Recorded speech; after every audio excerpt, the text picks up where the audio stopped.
Esta é a história do dia da Rádio Observador.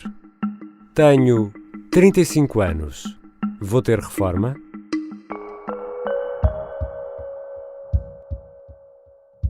Estes cálculos que o Governo diz que enviou são uma profunda aldrabice, são um desrespeito para com a Segurança Social, são um desrespeito, eu diria, para a nossa inteligência. Os pensionistas não são parvos, a Assembleia da República também não. A líder do Bloco de Esquerda, Catarina Martins, junta-se ao coro dos que acusam o Governo e o Primeiro-Ministro de truques com o aumento das pensões. O Governo, por seu lado, defende-se dizendo que não há truques e acrescenta que as pensões vão aumentar em 2023 e em 2024. Não há nenhum artifício, não há nenhum truque, não há nada. Mas qual será, afinal, a base para calcular esse aumento em 2024? Outra coisa que é o que preocupa as pessoas é saber depois qual é a base de cálculo para o ano 2014. Percebe? Esse é que é o problema. Se é apenas aquilo que é metade do que seria o bolo total ou se é o bolo total. Mas essa questão, essa questão vai ser discutida ainda.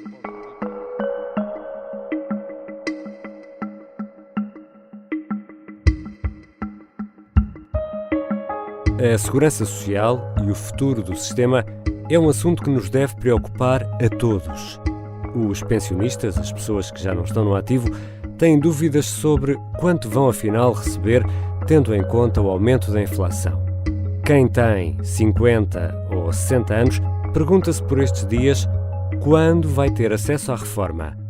Já quem está nos 40 tem outras perguntas, como por exemplo, quando e quanto vai ter de reforma. Abaixo dos 40, ou ali na casa dos 35, a grande pergunta desta altura é: será que vou ter reforma?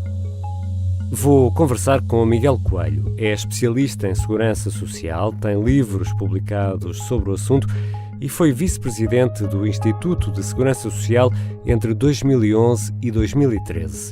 Eu sou o Ricardo Conceição e esta é a história do dia.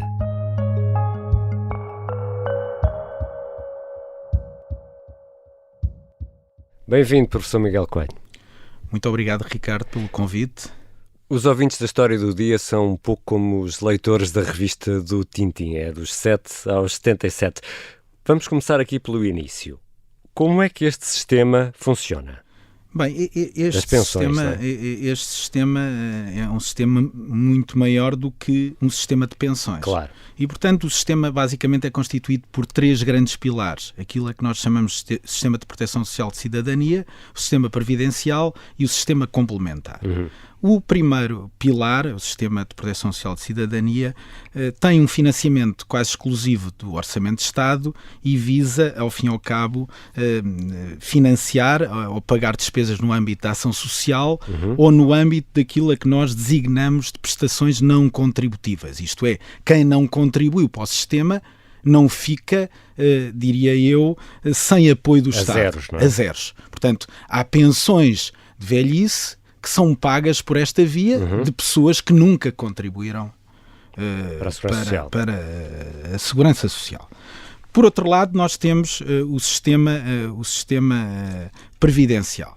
Portanto, o sistema previdencial é um sistema que se alimenta fundamentalmente das contribuições e cotizações das empresas e dos trabalhadores. Portanto, os trabalhadores pagam 11%, as empresas, em regra, pagam 23,75%, a que corresponde a uma taxa contributiva global de 34,75%. Aplicada a cada ordenado, não é? Isso, exatamente, aplicada a cada... Depois temos, claro, os regimes dos trabalhadores independentes, mas no trabalhador por conta de outra, esta é a regra geral. Mas este financiamento serve para pagar um conjunto de eventualidades e não apenas pensões de reforma. Portanto, estamos aqui a falar do subsídio de morte, estamos aqui a falar do subsídio de desemprego, subsídio de parentalidade, subsídio de doença, doenças profissionais, invalidez, pensões de sobrevivência. Portanto, há aqui um conjunto de eventualidades que é financiado por esta designada taxa social única de 34,75. E depois temos o tal sistema complementar que corresponde ao sistema dos PPRs, das associações mutualistas, dos certificados de reforma do Estado, e é um regime voluntário. Mas na prática, e olhando aqui para as pensões, que é o que tem estado aqui também na ordem do dia, aquilo que hoje descontamos, nos tais 11% que descontamos no recibo de ordenado, à nossa conta, esse dinheiro serve para pagar, por exemplo, as reformas dos meus pais e não a minha reforma. Serve. Portanto, o sistema é um sistema de repartição. O que é que isso significa do ponto de vista prático? Que as pensões que estão a ser pagas neste momento, o subsídio de desemprego que está a ser pago neste momento, são pagos com as contribuições e cotizações das empresas e dos trabalhadores. Quando este dinheiro não chega, o Orçamento de Estado vai acudir para financiar este sistema previdencial.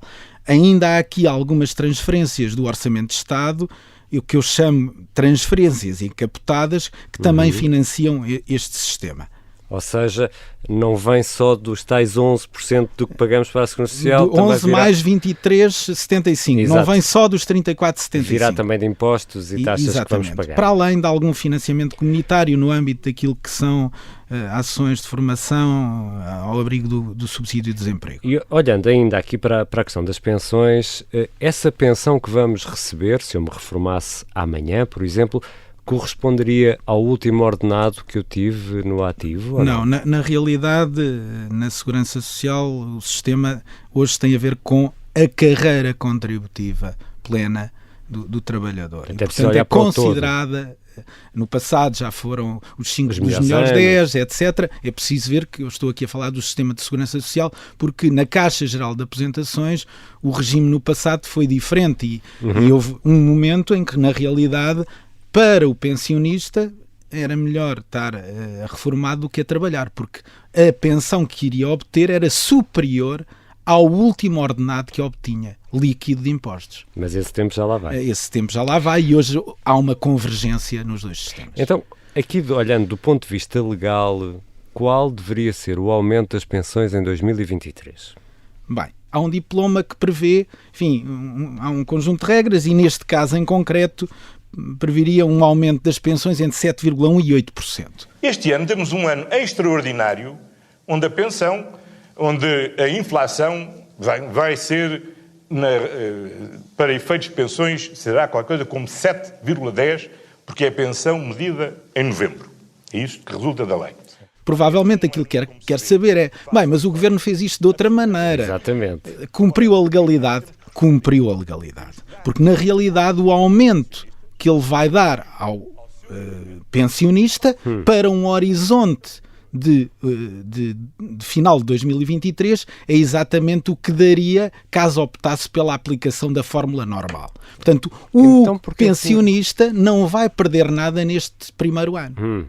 O problema vem a seguir. Então, qual é o problema? Bem, e o problema, eu gostava só de fazer aqui, se me permite, uma pequena conta. Vamos admitir que o aumento seria de 8%.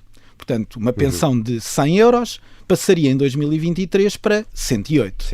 O Governo decidiu fazer o quê? Bem, aos 100 euros disse, eu vou aumentar em 4%, passa para 104 e dou os outros 4 euros que faltam em outubro, one shot. Portanto, em outubro a pessoa recebe 4 euros e a partir de 2023, em 2023, recebe 104 euros. Portanto, 8 euros na primeira solução, 4 mais 4, 8 euros. Até aqui tudo bem. O problema vem a seguir.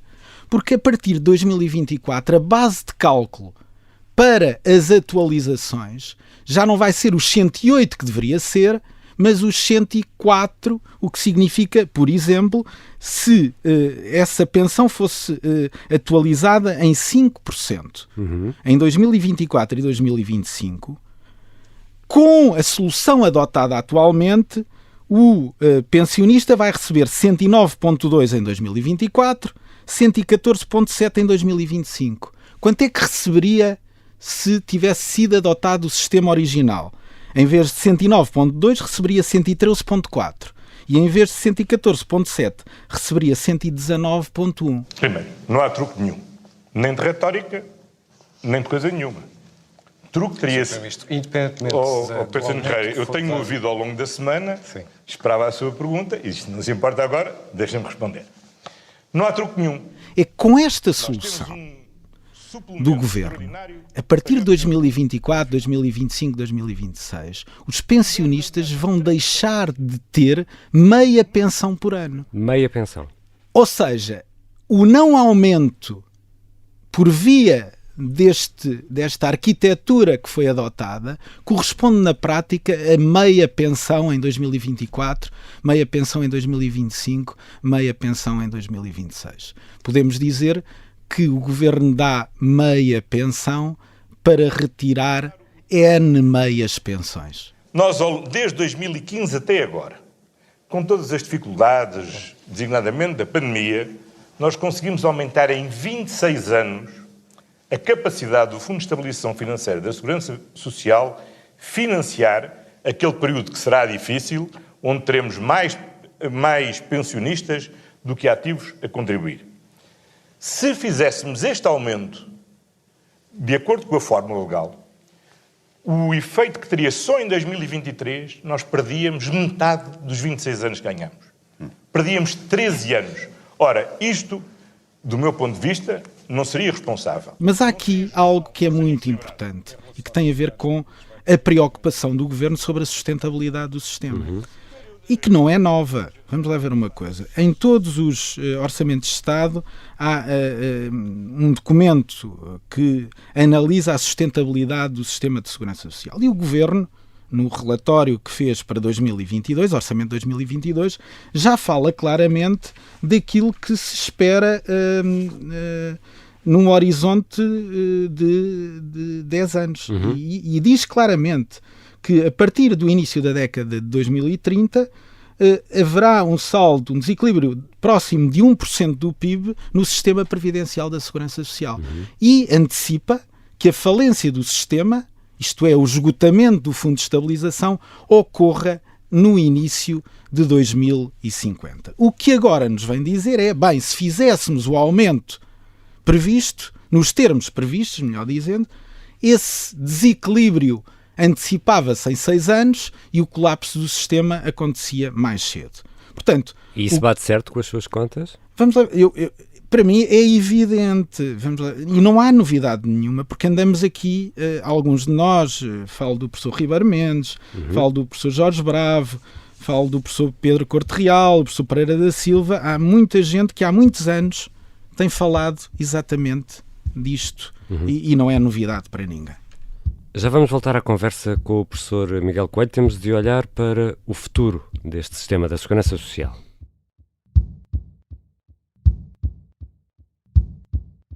História России e Ucrânia. Em russo, isto significa História da Rússia e da Ucrânia. E José Milhazes vai explicá-la em bom português a partir do dia 22 de setembro, no primeiro curso da Academia Observador. E nem precisa de sair de casa. Inscreva-se em academia.observador.pt. Пока. Até lá. Academia Observador. Grandes cursos a pequenos preços.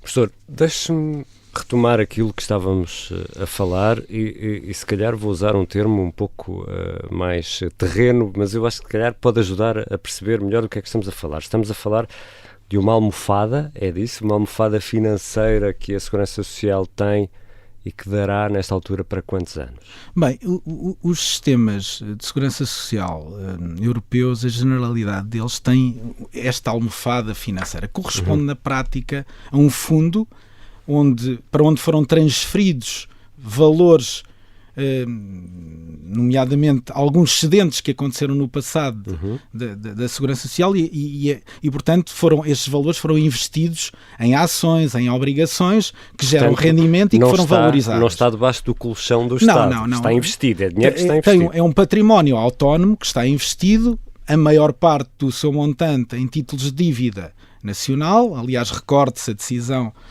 de 2013, se não estou em erro, de aumentar a percentagem mínima de títulos de dívida pública no Fundo de Estabilização. O dinheiro existe, ele está autonomamente segregado e ultrapassa, hoje em dia, julgo eu, os 23 mil milhões de euros, o que corresponde a claramente menos do que 24 meses de pagamento de pensões. Okay. E esse sistema deve acudir, ou melhor, este fundo deverá acudir a desequilíbrios negativos do sistema previdencial. No passado, o que é que se optou? Quando houve desequilíbrios, este fundo não foi utilizado e optou-se por transferir dinheiro do Orçamento de Estado, ou seja, dos impostos gerais. Portanto, guardámos essa almofada. E aqui chegados, acho que já todos entendemos uma coisa, e esta é uma das raízes deste problema, é que sem bebés não haverá reformas no futuro, é isso? O sistema como está, que é um sistema de repartição, mas com um benefício, de certa forma, implicitamente definido, o que é que está? Assenta tradicionalmente numa pirâmide etária normal. Ou seja, o problema agora é que a pirâmide inverteu-se. E ao inverter-se, nós temos, no futuro, hoje em dia temos menos de 2 trabalhadores por cada pensionista, mas no futuro vamos ter mais pensionistas do que trabalhadores. E quando é que será essa... Enfim, são questões demográficas, eu não domino as matérias demográficas. Eu recordo que as previsões que temos são de que em 2060 possamos ser pouco mais de 7 milhões. Ora bem, o que significa que essa inversão pode ocorrer, ou melhor, mais pensionistas do que trabalhadores pode ocorrer seguramente na década de 40 deste século. Já não falta assim tanto. Então que caminhos, professor Miguel Teixeira Coelho, é que temos? Eu vou-lhe dar 3 minutos, já se está a rir. Que caminhos é que temos para resolver isto? Ricardo, para já, enfim, eu sou defensor de uma solução assente numa lógica de 3 pilares. Um pilar obrigatório, de contribuição obrigatória, o sistema de repartição, mas ao estilo sueco, isto é, em que as contribuições vão para uma conta específica do trabalhador para ser, de certa forma valorizada ao longo do período de trabalho, sendo que quando eu digo vão para uma conta, vão em termos fictícios para uma conta. Nós sabemos todos os anos, não vai ficar lá, as contribuições dos trabalhadores servem para pagar aos pensionistas, mas eu vou ficar com o registro das contribuições e da sua valorização ao longo do tempo, de acordo com o crescimento do PIB e a inflação. Quando chega a idade da reforma, eu transformo este valor numa pensão de acordo com regras atuariais, ou seja, de acordo com a longevidade, de acordo com as taxas de juros, de acordo com as condições económicas da altura. Isso dá-me uma pensão. Há uma segunda componente, que é uma componente também obrigatória, mas em regime de capitalização pura, como se fosse um PPR. E um terceiro elemento, que é uma componente voluntária, como temos atualmente. Bem, se no final do dia a pessoa receber uma pensão que é insuficiente para manter o seu nível de vida, e se for uma pessoa que tenha necessidades financeiras efetivas, então o Estado deve dar um complemento até que essa pensão atinja um mínimo para garantir condições de vida mínimas à pessoa. Esse complemento será, obviamente, sujeito a uma condição de recurso. Portanto, há soluções pensadas, há várias hipóteses. O que é que falta? Há muitas ideias que têm que ser discutidas. E a grande questão é que se criou uma clivagem Benfica-Sporting ideológica entre PS e PSD numa matéria que é de emergência nacional. E, portanto, o que os senhores do PSD e do PS têm que fazer é, tecnicamente, juntam-se à mesa, procuram chegar a uma solução e depois é aplicar politicamente essa solução. Em 1990, o sistema sueco estava falido. Uma equipa de técnicos desenhou um novo modelo e os políticos tiveram a coragem de o aplicar. Se não fizermos isto, daqui a 10 anos, não temos nada para discutir. Então, e olhando aqui para o título do nosso episódio de hoje, para esta pergunta, quem tem hoje 35 anos vai ter reforma? Quem tem hoje 35 anos terá a reforma enquanto o Estado tiver condições de aumentar os impostos a todos os portugueses para pagar essas reformas. Mesmo que sejam pouquinhos a pagar impostos. Mesmo que sejam pouquinhos. Obrigado, professor. Obrigado, Ricardo.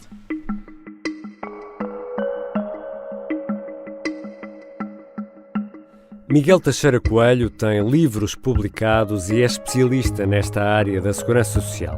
Foi até vice-presidente do Instituto de Segurança Social em 2011. Esta foi a história do dia. Ouvimos, ao longo deste episódio, vários excertos da entrevista de António Costa na TVI e CNN há cerca de uma semana. E no arranque, ouvimos Marcelo Rebelo de Sousa no Brasil num som registado pela RTP. A sonoplastia e a música do genérico são do João Ribeiro. Eu sou o Ricardo Conceição. Até amanhã.